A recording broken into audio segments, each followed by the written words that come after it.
My name is Tom Haak and I'm the director of the HR Trend Institute. At the HR Trend Institute we track trends in the area of people and organization, and we write about it, talk about it, share our knowledge. The subject of today is trends in selection, and a Swiss student, Gianluca Petrillo, wrote me a little email saying, "Hey Tom, what are the latest trends in this domain?" And I would like to cover a few in, you could say, kind of arbitrary order.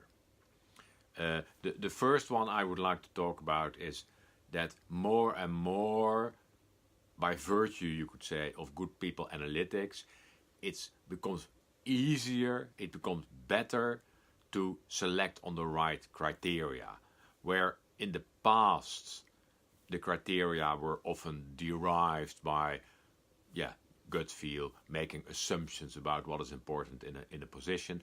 Today it is more possible to really look at what are the top performers in a certain job or group of jobs, what are the characteristics that distinguish those people from average, mediocre performance, and let's then look at the criteria in the selection process. So more relevant criteria, which also makes the selection process more unbiased. And well, a lot of work to be done in this area, but this is one important element. Secondly, what we see also in the selection process is more gamification elements in the selection process, and there are various companies offering, you could say, gamified selection tools.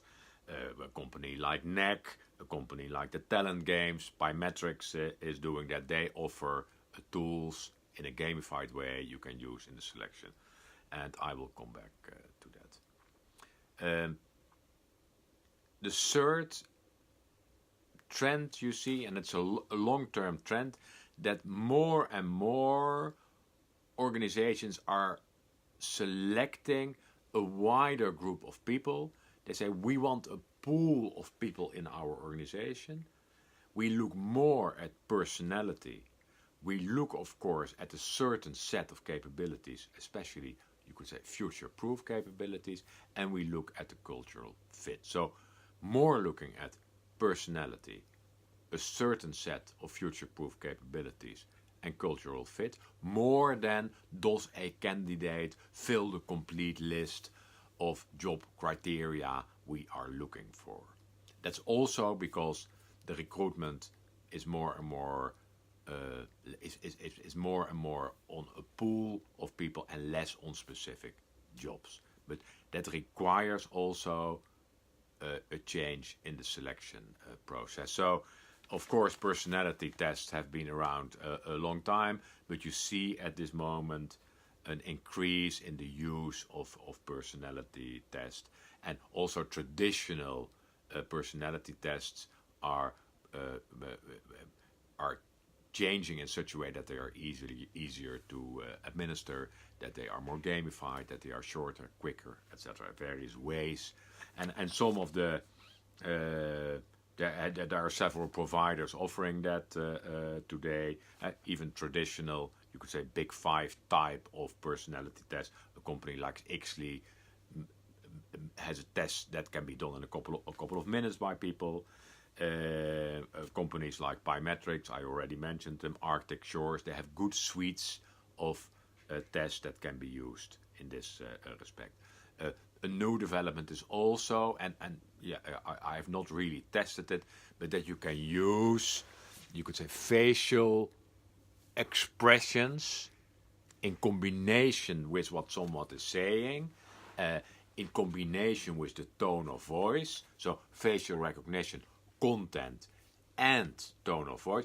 If you combine those, some companies claim that they can also say something about the personality of people. It's work in progress, but I think this will become better over time. companies that are working on that, I think, are companies like HireTool, Cameo is another one. Today, they mainly focus on video recruiting, but they will add elements to that. So, more testing on personality. I also mentioned cultural fit. Cultural fit is probably something that is still best tested in an interview, or if you really give someone the exposure to an organization, he or she has to feel the organization. There are cultural fit tests. For example, a company I've seen is Company Match, companymatch.me, that are also claim that they are able to see how your values fit with the culture of an organization. So I mentioned one, selecting on more relevant criteria. I mentioned gamification. I mentioned more testing on personality, cultural fit.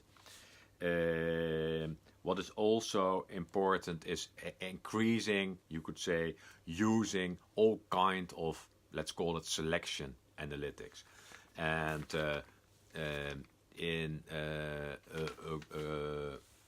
let me see whether I can find it. There's a book which is everybody has read it in the meantime, but it's the Laszlo Bock book. It's a couple of years old, where Laszlo Bock at that time he was the people director of Google, describes elements of the selection process of Google. What is interesting in the practice of Google, as described in the book, I've not recently checked whether it's still the same. There it's interesting that in Google they take a very methodical approach. Nothing super innovative, but they say we use scientific knowledge. And so they have a very structured selection process. They try to make it unbiased. And for example, you have interviews with 4 people in a round. Those 4 people have a set of questions they're going to ask you. They don't just ramble or just don't make up the question. They ask the questions that are on their list. They put on the paper, they write down your answers. They rate your answers. But that transcript, without your ratings, is viewed by another selector saying, hey, Tom, or whoever is doing that at Google, do I understand how would I rate it? Only looking at the transcript of the interview, and then the 2 ratings are matched. Saying, well, yeah, Tom, you gave a high rating here. My rating would be lower. So, but what they also do, and that's why I mention it here in the selection analytics, they over time check how good the predictions of certain selectors, interviewers are. So over time, of course, you can track. Tom said, excellent candidate. Is that candidate in the first year, 2 years, 3 years, is that really turning out to be an excellent candidate? And then you can connect, you can see which recruiters have the best predictions. And they use that to adapt their selection process. And for example, if I'm a super forecaster, I get more interviews, or my rating weights higher. So there's all kind of things you can measure. How good is your selection process? How good are the predictions? How good are the instruments you're doing? And using that analysis to adapt your selection process. What I also would like to mention is is kind of combining employer branding and selection, or employer branding and pre-selection. There are organizations. I talk about organizations now in the Netherlands, for example. If you want to work for, that's a cosmetics company, Rituals. You go to their website. You say, I want to be a shop assistant in Rituals. You get first. You're introduced by someone who says, hello, I'm Carla. I work at Rituals. I see you're interested. Come in our shop. And then they explain the concept of Rituals. What are we selling? Why is it a nice shop? But they also let you do, you could say, certain initial tests to see if there is a good fit anyway. So it's kind of pre-selection.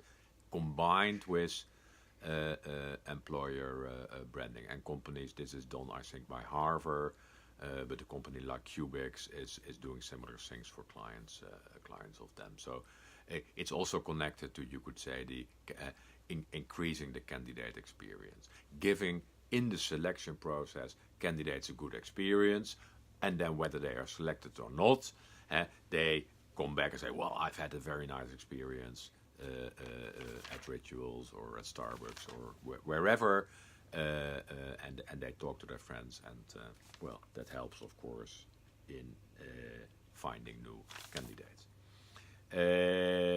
Well, there's more things to say at this moment. I think, for example, the using chatbots also in selection, and so pre-selection, your interaction is with a chatbot who asks you, hey, can I ask you a couple of questions, or do you want do a little test?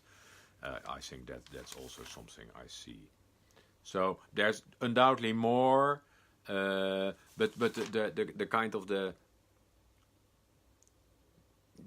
you could say the important bottom line is finally